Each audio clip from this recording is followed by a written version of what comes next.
Hi, this is Pat Johnson, your sociology instructor. In this mini lecture, we're going to talk about the concepts of material culture and non-material culture. Material culture is just that. It's the physical objects that a society creates that influence the way people live. In other words, it's the stuff. When I think of material culture for America, for the United States, I think of immediately things like cell phones, or our houses, or our cars that tend to be bigger than automobiles in many parts of the world. As the fall semester goes on, I think of what is typical dress for many of my students. And this would be hoodies and blue jeans as we get into colder months.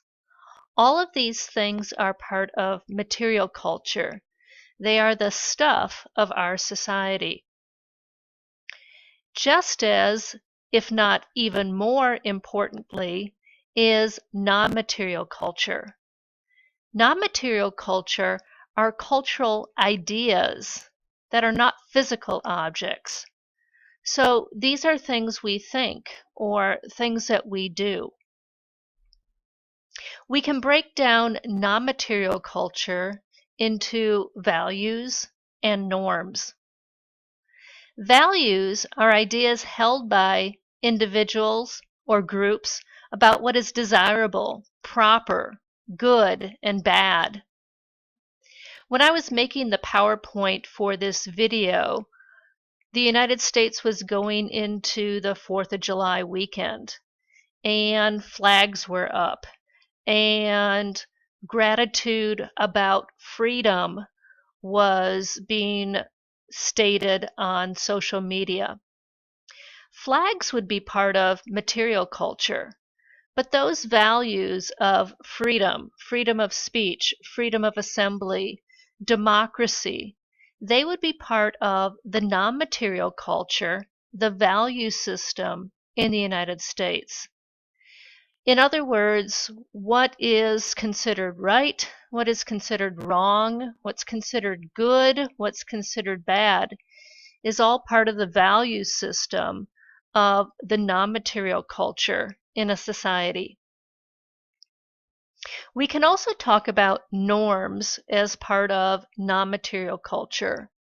Norms are rules of conduct, in other words, behavior, that specify what is appropriate in a given range of social situations.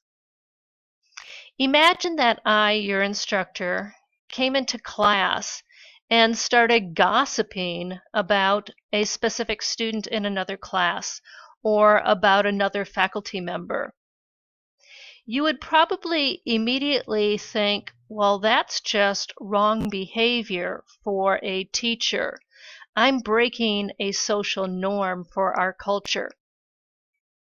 How about if I flipped off a student that I disagreed with?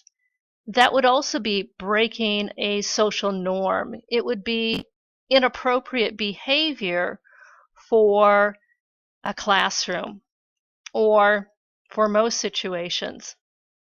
So when we think about cultures and how cultures differ, we're going to be looking at the values and the norms of cultures, and also we'll be looking at the material culture within a society and how the stuff varies from culture to culture.